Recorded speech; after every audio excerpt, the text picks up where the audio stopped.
timer started, so we will begin.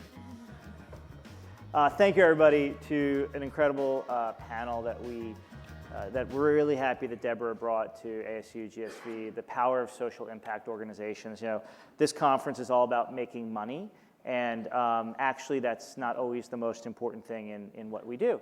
And so we're really happy to have this panel. I like to run my panels where the panelists actually introduce themselves by answering sort of like a very basic question about what they do and why it's important. And so one of the things that came up, since this is all the organizations on this panel are not-for-profits, and for those of you who don't know, I'm Daniel Pianko, Managing Director, University Ventures Fund. We're a fund that invests in education companies, but we work a lot with the panelists on the committee.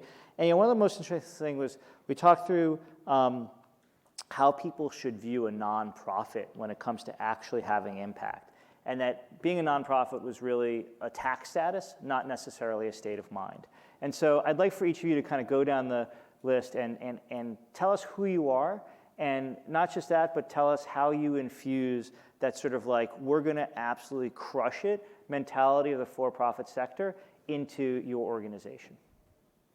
So, Who's gonna start?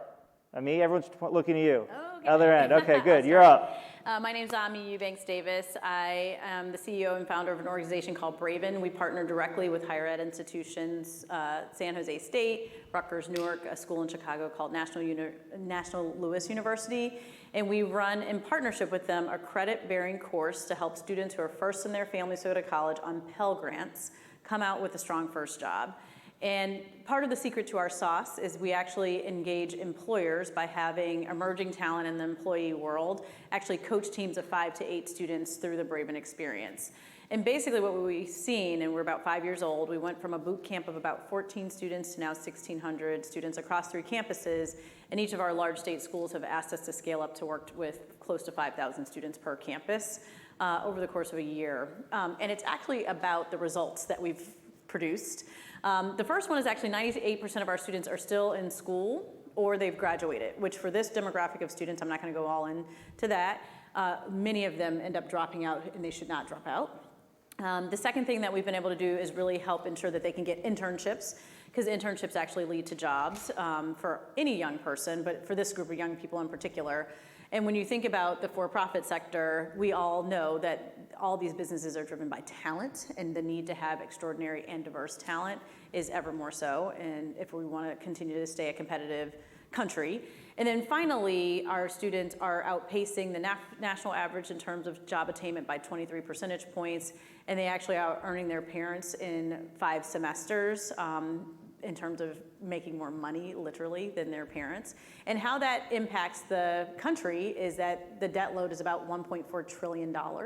And if you have young people who are acquiring degrees and those degrees have no currency, they're gonna default on those loans, they're not gonna be taxpayers, et cetera. But we use a lot of data and metrics in our work to make sure that we're on track. And that is one of the things that I feel like nonprofits, for-profits should do, is actually be outcomes-based. Amen. Hi, my name is Bildner. It's an honor to be here and to be with you all. I'm a co-founder and co-executive director of an organization called Concourse. We are an accelerated bachelor's degree program for low-income working adults. We help our students earn a job-relevant, low-cost bachelor's degree in as little as 2 years, and for an average out-of-pocket cost of less than $7,000. We're relatively new. We launched a little over a year ago. And when I think about why we're a nonprofit, you know, you asked like, how do we crush it like a for-profit or something along those lines? And you know, I went to business school, a place where they actually do care a lot about making money, it turned out. And you know, we try to operate like a high-performing organization, for-profit, nonprofit. We have quarterly OKRs. We think really deeply about goal setting. We have sprint cycles. We try to be high-performing. At the same time, I think implicit in the question is an assumption that nonprofits and for-profits should be similar in a lot of core ways, and I don't know that I actually agree with that. I think that when a for-profit startup where you don't have product market fit, you're kind of constantly calibrating 2 variables. One is your product and one is your market. Who's your customer and what are you offering them? I launched Concourse as a nonprofit because I wanted to tether absolutely 100% on our market. It is non-negotiable for me who we are serving, and that is low-income people who have been screwed by an incumbent system. And if I can't find a product or program that works for them, I'm going to shut it down and I'm going to do something else. So that's one way in which we're fundamentally different. Another way is, the one view of a nonprofit is like, okay, like any product or service, you have a better flavor of toothpaste, you launch it, you give consumers choice, that's a good thing. And I think, nonprofits can do that. Like, I think legitimately 100% conviction, our program is a better option for a certain type of student than other models, and it is an unvarnished good that we are offering this as a choice to people in the geographies we serve. At the same time, I think part of the obligation of taking on philanthropic capital and operating in a privileged tax bracket is having a theory of why you matter. And I think that's something that every nonprofit founder should have, because frankly, it's like hard to start a nonprofit. If you don't hold on to that idea that this matters beyond serving whoever you're serving, it's going to be a long road. Rebecca.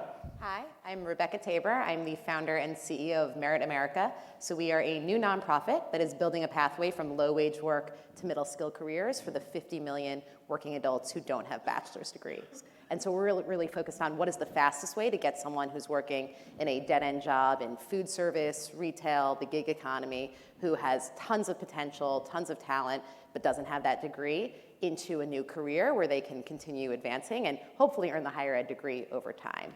And so when I think about the way in which we are like a for-profit, we actually live and die by our social profit equation. We just had our quarterly offsite, similar to Eli, and we think of it not as revenue minus costs, price times quantity minus fixed and variable costs, but we break that price times quantity, typical revenue equation, down into the number of people we've served and the average annual wage gain we drive for them.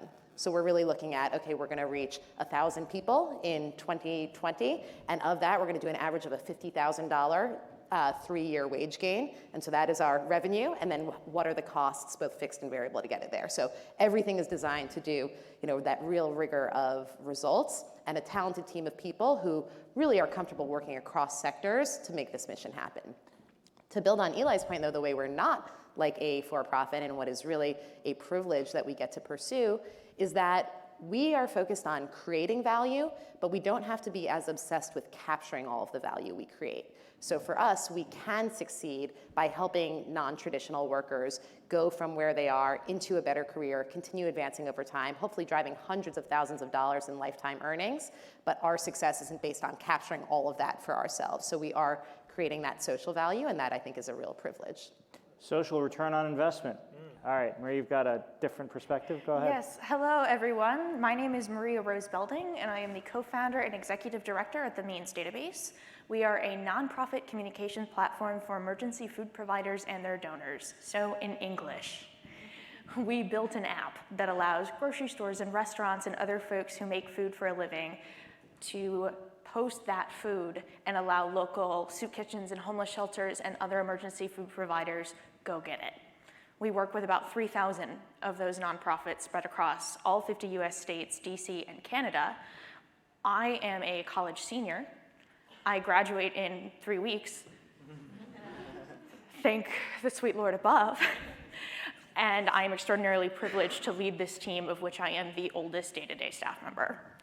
The things that make us a for-profit, or like a for-profit, is that we are incredibly data-driven, because we have to be. I started working on this when I was 14. We cannot trust my leadership instincts. I have better ones than I did when I was in 8th grade, but I always want my decisions as an executive to be driven by the numbers. We started doing all this outreach to all of our food pantries, and it was horrible, but we did it. We realized that when you hand-addressed postcards, we hand-addressed 700 postcards, you get a higher rate of return, specifically in rural zip codes. Didn't matter in the urban ones, but mattered in the rural ones. We do so much A/B testing and so much work around getting feedback from our clients, from our partners, really looking at what do the numbers tell us. Because so much of our space is a very touchy-feely, oh, you're feeding people, that's great. It is, but we need to do it well. Just because it's a good thing to do doesn't absolve us of the responsibility to do it well. And that is, I think, what makes us a little bit different. than most for-profits is at the end of the day, my job is not to bring the highest return for my investors because we're a C3. You literally can't give us VC. My job is to feed as many people as humanly possible and build a sustainable revenue stream, not on the backs of poor and hungry people. So since we're talking about outcomes, I'd like everyone here to raise their hand if you founded a transformative nonprofit when you were 14 years old. No take, okay. I'm gonna first, I mean, we have a group of folks who are really focused on workforce here, and then I want to turn to Maria in a second, but some of you are working closely with colleges, and some of you are basically saying at college, yeah, Rebecca didn't mention college once. And so I'd like to have just a quick dialogue between the three of you, like why I work with colleges and what I get out of working with traditional universities. So should I start, since I don't know if you all are quite in the college space as much, but somewhat so. I mean, basically for me, the work of Braven emerged as a former 6th grade teacher and a talent nerd. I also have my own personal story that runs through the lens of the American promise. So grew up in low-income neighborhoods in Chicago, had parents who worked really hard, like many of us in this room and other people who might never have the privilege of being in this room, including my parents.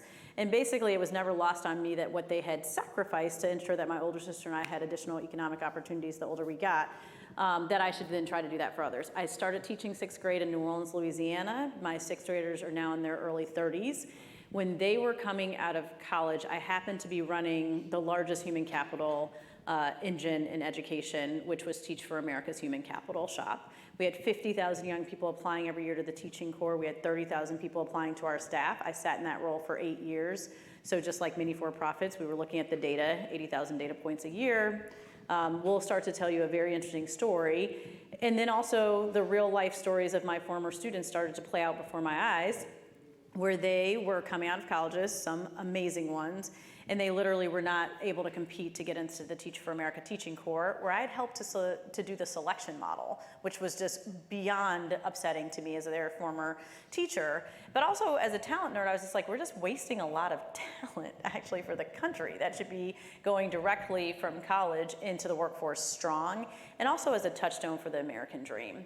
And so I did become very fascinated with higher education, in particular career services, and what was happening in that space. So at a school like San Jose State, there are 26,000 undergrads there. It goes up to 32,000 when you include the graduate students. There are about 10 people who work in career services every day.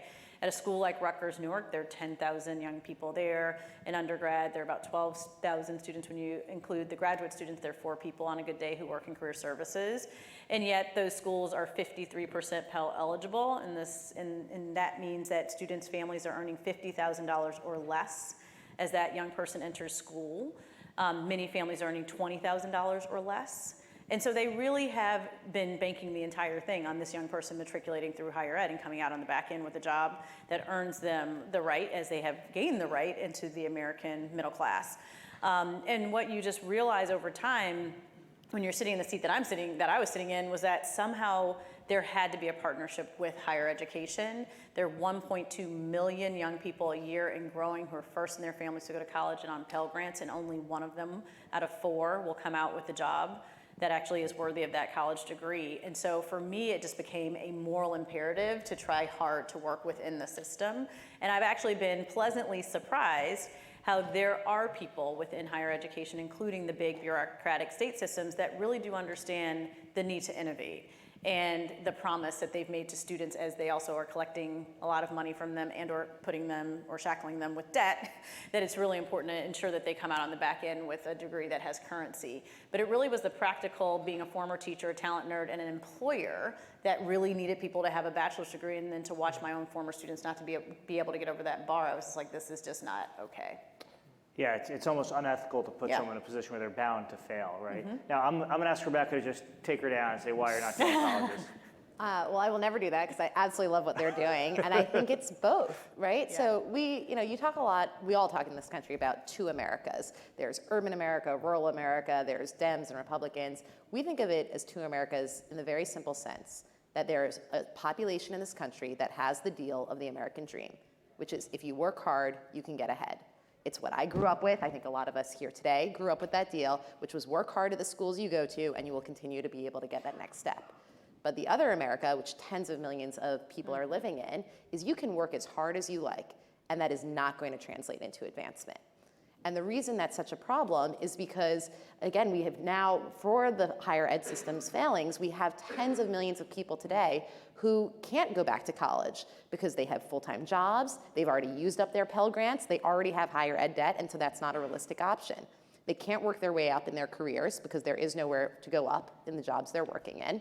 They can't do a boot camp or a lot of these other cool training programs we're hearing about here at ASU GSV because they cost too much money or they take time when they need to be working. And maybe some of these online courses are an interesting option for them, but the vast majority of folks in general, especially more disadvantaged populations, don't know what to take, can't get through it, and can't connect it to a job. And so yes, we really need to make higher education stronger and more connected to careers.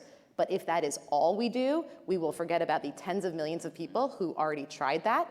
It didn't work out. They are hardworking, they are talented, and they have no options right now to advance themselves. But insanity, the definition of insanity is doing the same thing over and over again and expecting different results. Now, Eli, you're kind of in between these two, so help bridge the gap. I'm glad you're sitting there. Seating chart. Yeah, so we're not working, we're partnered actually with traditional universities, but we're essentially operating a startup university, you could think of it.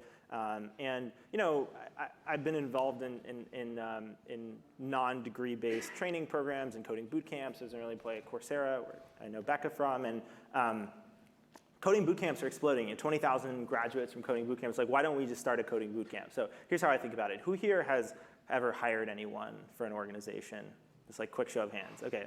A lot of people. Who here has written a job description where you in your mind, you're like, okay, I know who I want to hire, but it's really hard to train. I don't know exactly what to write on this JD. Anyone? Okay, a lot of people. We suck at writing job descriptions because we don't actually hire for skills. For a lot of positions, we're not actually hiring people based on the skills they have. We're hiring them based on very intangible characteristics that are hard to capture in a job rec. Grit, forbearance, stick-with-itness, ability to persevere over time, ingenuity. You can test for these things in different ways, but the fact is if you're just thinking of a world in which you're training people with hard skills and boot camp models, you will fail to prepare people to access a huge variety of jobs. Employers know that, and that's why the bachelor's degree has such stickiness as a signal in the labor market.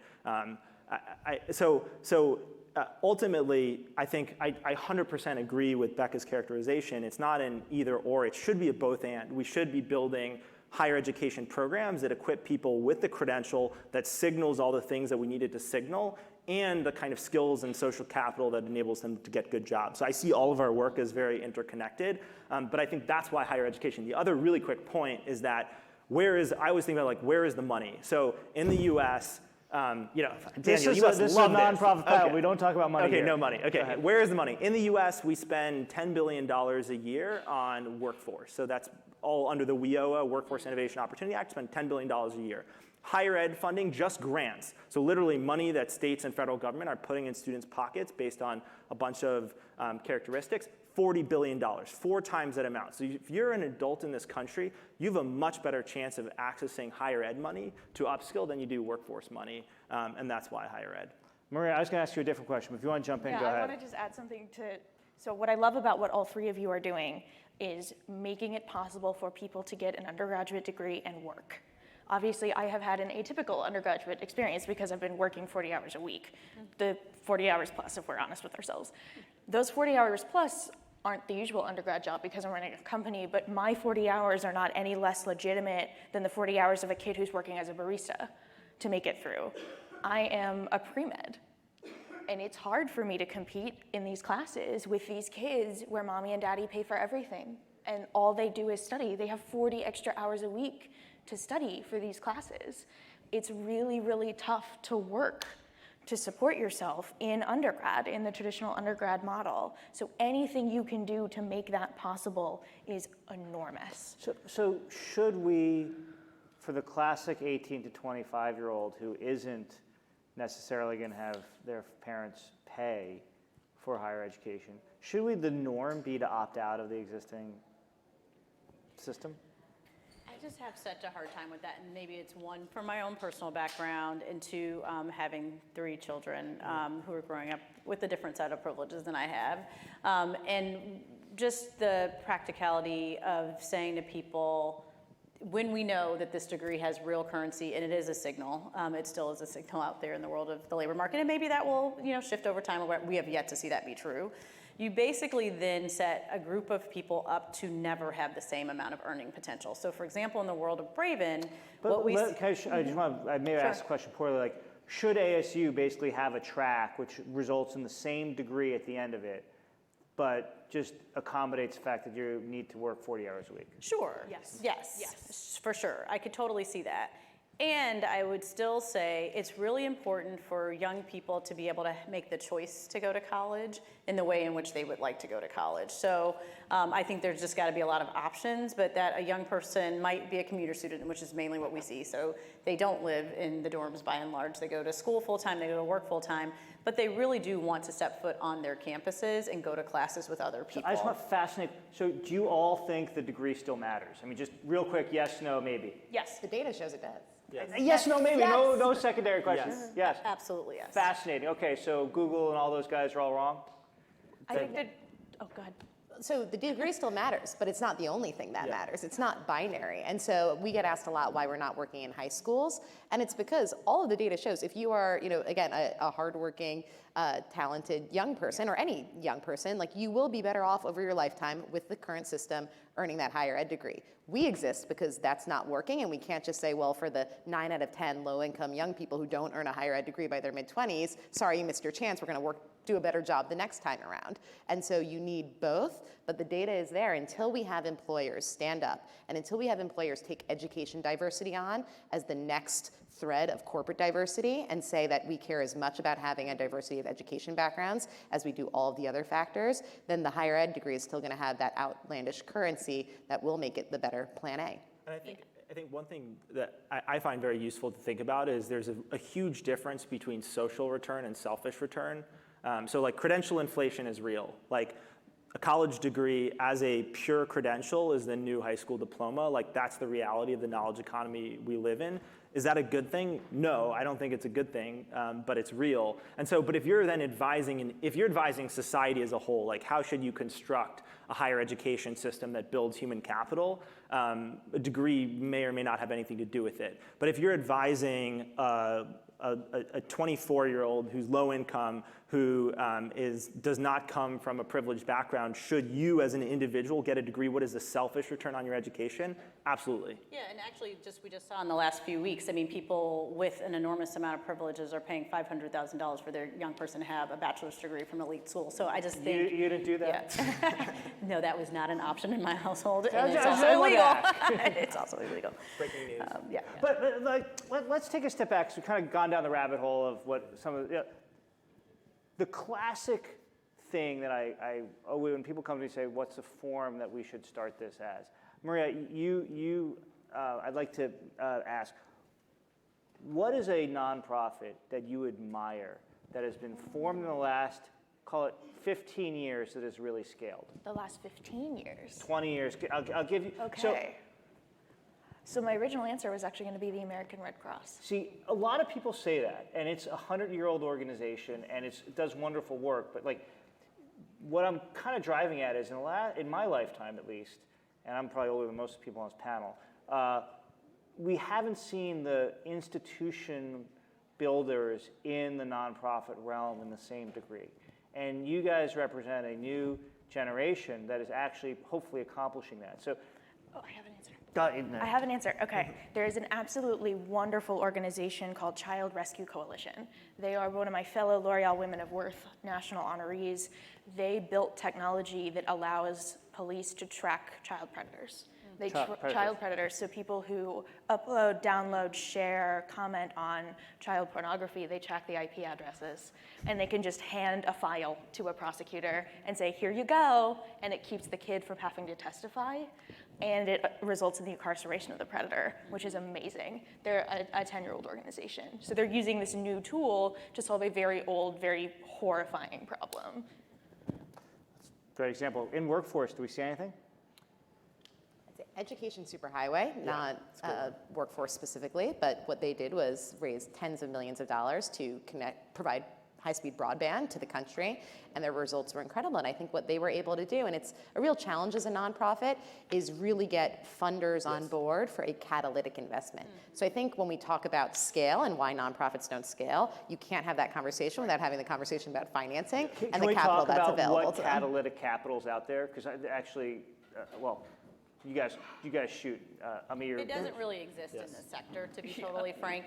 Whereas in the for-profit sector, it exists all the time, that people have great ideas and then they get lots of catalytic philanthropy. Actually, in our sector, usually it's like you have to put the idea on a piece of paper, you have to then execute it exactly the same way that you said you were gonna do it, and then maybe people will continue to fund it or not.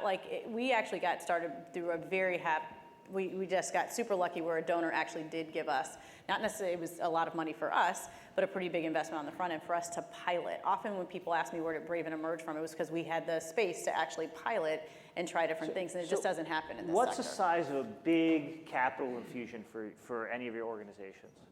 At zero, essentially, like seed stage, like what would be? Where you are today. Where I we're mean, at you today. guys are all really successful. So where you are today. I'm going to say 10 million in case any funders are in the audience.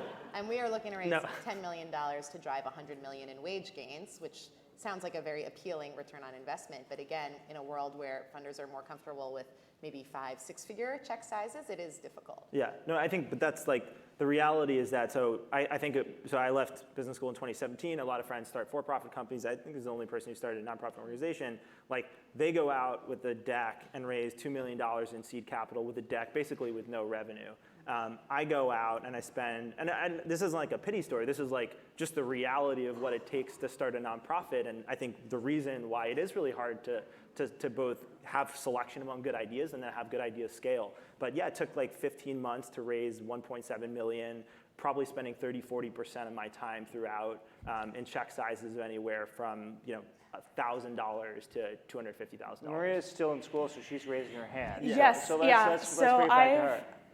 In total, Means has raised just under 300,000 total, and we've moved 2.2 million pounds of food to people in need. So like, It's really hard to raise money like when you're 19 years old. Like, people don't want to give you money. I was the only college freshman in the world who wanted a fake ID for networking purposes. Like all of these events, like I don't drink, so it was like just I want to go to these events, all these networking events, they're all in bars and I couldn't get in. It's really hard to get people to invest in a nonprofit, period. Yeah. But to invest in a nonprofit run by someone who is pretty young and unfortunately has a baby face and looks even younger, it's really tough to get people to trust you with that capital, even if you can back it up with the data to show this is how effective we are, that we, dollar for dollar, are more effective than any other food recovery technology in the United States, for profit or nonprofit. There are a lot of people who are never going to want to write us $1 million check because I'm in charge. Anybody here want to write her $1 million check like right now? That'd be really great. want to. That'd be a great graduation present, just saying. But I think Rebecca, sorry. The greater problem with all of that, right? It's easy to say, oh, it's really hard and it takes 15 months and I didn't take a salary for a year and all of these things. But what that means is the people who are most touched by this work, the people who are the most authentic leaders of it, can't actually get into this space because they can't take 15 months and bootstrap it and not submit a single expense and not pay themselves a salary. And so if we really want diverse leaders in the space that are leading from a place of having experienced the challenges we're working to solve, we have to change this and make the early stage impact capital available. And definitely from being in the world of Teach for America that really did scale as a national education nonprofit. And I think there's always a question of, well, what does scale really mean? But if you think about the hundreds of millions of young people in this country who have had the benefit of having Teach for America teachers and alums decide to start a lot of different important social ventures, it's clearly huge. And yet, it is one of those things where you look at that organization, its size, which is very large in the sector, but then you look at something that's comparable in the for-profit sector, you just can't even compare. Yeah, my hope is that as millennials have brought us to avocado toast, you will also bring us scaled nonprofits that make a difference. As you kind of look out at the landscape, though, are there people who can become those catalytic funders? I mean, For sure. Where do you think that's going to come from in this generation? So I have to say, one of the things that I've been very inspired by, and I will actually say there are certain organizations like Draper Richards Kaplan, at least a few of us on the stage have been connected to them either formally or informally, where you are watching certain people who have been for-profit investors say we actually do need to start thinking about how this works for the nonprofit sector. Because what you have, to Rebecca's point, is not only people who've been most impacted by these challenges not then participating in solutions, but then also you cannot get the talent that is needed to actually scale these solutions. So one of the first things that for-profit investors look at right after the founder and the potential business model is the team. Like you literally then can't get the human capital and the intellectual capital into the space to actually solve problems. Are you optimistic that this problem will be solved? The one we're working on, or which part? I'm sorry, the funding challenge for impact. I think it's very hard. I do think that there are like really good, earnest efforts to work on it. I think there's growing recognition that it is a big problem. And I think like probably the biggest component of the problem is what Becca raised, and I so heartily +1 that. I think though that if you look at the incentives of, it's always about incentives. So who are sitting in seats? Like in a for-profit, if you're running a VC firm, like I never run one, but like at least what they tell me is that you care a lot more about the 10x's, the 20x's than you do about the zeros, because ultimately the performance of the portfolio is dictated by the real wins. And that is just so not how philanthropy has to operate, because ultimately people who are working as professionals in philanthropy are stewards of someone's money. So there's a high degree of responsibility. It's also essentially like, it's a professional class, and so it's really hard to like take those huge swings because you do care a lot about the zeros because it's not your money. And if you do have a 10x or 20x, like we were talking about the American Red Cross as a success story, like you're probably not going to be in the same job in 100 years, so you're probably not going to see that 10, 20x. Yeah, you really scratch your head. Why hasn't there a technology evolved that actually makes all this possible? Well, and I think one difference is the reason we have VC, and we've all been here for a few days, and there's no shortage of VC money flowing to great early stage for-profit ideas, is because the higher risk comes with a higher return. Yeah. And that does not exist for a nonprofit, because if you, as a funder, give me $100,000 in my earliest stages versus $100,000 2 years down the line, that's not reflected anywhere. Yeah. So one idea we've talked about is, what if we could offer impact equity and actually hold funders accountable for how much impact did they drive with their money, so that they would say, hey, I'm actually going to give earlier stage funding to an organization because then I will have a greater share of the impact they later drive. So we're going to leave a few minutes for questions, so get ready. I want you to each say, what are you most optimistic about and why? And you've got 30 seconds. I have 15 and 16-year-old employees who are some of the smartest people I know, and I am most optimistic about the workforce that's coming directly after me. I'm really optimistic now about the young people I'm working ready on to this sign up, as well, but I won't take that one and say I'm most optimistic that the same technology that has broken down the barriers for starting a for-profit company is now enabling lots of entrepreneurs to start nonprofits with way fewer barriers to entry. So I'm excited to see more and more entities get out there, and hopefully as the funding changes, to really start driving tremendous innovation in the space. I second those, and I'm really optimistic about the awareness that change is necessary in incumbent systems, and I think Aimee, I so admire her work in driving that, but traditional universities are realizing that the status quo will not hold, and are rethinking fundamental practices, and that's really exciting. I'm super inspired and really believe that we will be able to, because of the panelists here and others, really be able to see the American dream be real again and not fictional. If we decide to really break down the barriers between higher ed and the workforce, and even K-12 in the workforce. And I actually do think you're beginning to watch a group of social entrepreneurs coming in to take on that space. Yeah, I'd say, even in the investment world, we got a lot of work to do. One thing that really boggles my mind, and I'm going to make a plug for a nonprofit I'm involved with, is that only 1.4% of capital is managed by underrepresented minorities or women. And if you think about that, 98% of people who allocate for-profit capital are white men. And so I'm on the board of a company called Accelerated Investors, which is trying to build the capacity of people who can write checks in the for-profit world who come from underrepresented minorities. And I just think that's critical across the board, because I bet you when you go to funding meetings, even in the nonprofit philanthropic world, most of the people making the decisions look like me, and that still strikes me as wrong. Questions from the audience? I got one in the back. I just wanted to share with you, I applaud your thinking about the challenge. And so we're talking about the power of social impact organizations, but I think you've identified the kryptonite in terms of the capital or the absence of capital that flows into support your good work. There's a couple of networks that exist to try to catch up. And I used to run a $1 billion foundation, and increasingly you're seeing folks dedicate some of that corpus for program-related investments. Mm-hmm. That was their early thinking. And those private foundations can legitimately make equity investments in your work, and as it grows, actually receive some true economic ROI. It's actually legit. It's just that few people do it because they're so risk averse, especially in the nonprofit sector. So there is hope, and the networks are growing, and I just encourage you to look into those. And I'm sorry, I don't really have a question, just encouragement. Look, PRIs is, do you guys receive any PRIs? Have you looked? Okay, so for those, PRIs, one of the real problems with PRIs is you need to prove the relationship to the mission. And I think, one policy goal, and you're shaking your head because you're under EOs, is to adjust some of the fiduciary rules around allocation of capital to allow that to happen. And I'm not sure we'll get that in this administration, but I think it's actually an important potential outcome here. Another question from the audience? Question this time, yeah? Up front? We should have kept all the questions in the back and moved them gradually forward. Hi, I want to congratulate Eli and Becca especially, and of course the panel, for your great work. My question is, businessmen maximize for profits, and that's measured by dollars. Politicians maximize for power, and that's measured by elections. So is there a similar quantifier for nonprofits? Thank you. I love that question. One of the questions I remember I suggested, but I forgot to mention it, is for-profit entrepreneurs, you're thinking about what is your exit, what's your liquidity event. I assume we probably won't have that.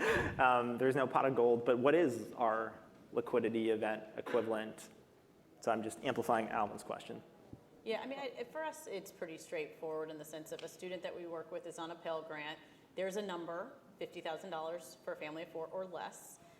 That they're coming into college from that family unit. And for us, it's like, can we get, to Rebecca's point, as many of them out earning that amount as an individual and literally break the cycle of poverty and create the pathway to the American dream for that young person. Mm-hmm. We feel really lucky to be in a space where we have such a tangible metric, which is these wage gains, near-term wage gains we're driving for folks.